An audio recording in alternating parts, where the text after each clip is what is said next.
Cok Aceh belusukan ke Pasar Sangsit, Kecamatan Sawan, Kabupaten Buleleng.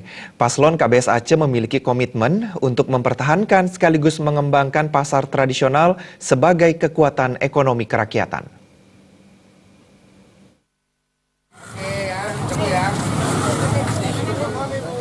Calon Wakil Gubernur Bali nomor urut 1, Cok Oke Arte Ardanuskawati melakukan belusukan ke pasar tradisional Sangsit, Kecamatan Sawan, Buleleng. Di pasar ini, Cawagup Bali Cok Aceh disambut hangat pedagang dan pembeli. Salam satu jalur pun menggema di pasar Sangsit ini.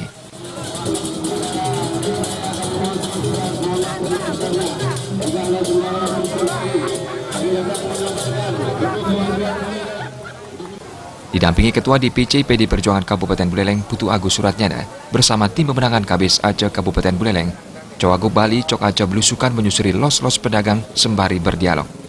Cawagup Bali dari Puri Ubud Gianyar ini juga tak lupa membeli dagangan pasar, salah satunya ikan laut.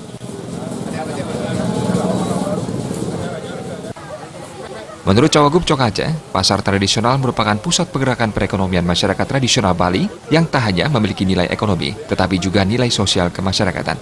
Di pasar tradisional, menurut Cawagup nomor urut 1 ini, masyarakat dari berbagai lapisan bisa saling berinteraksi satu sama lain dalam suasana menyama beraya.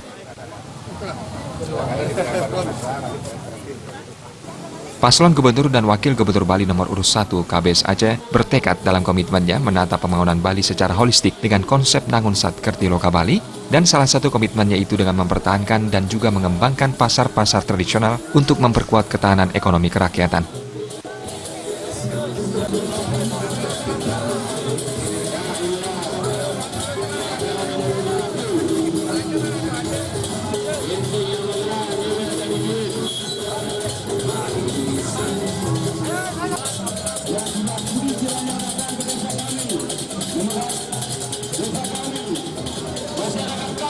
Mudah-mudahan jika nanti menang, kami akan di nomor 1 Bang.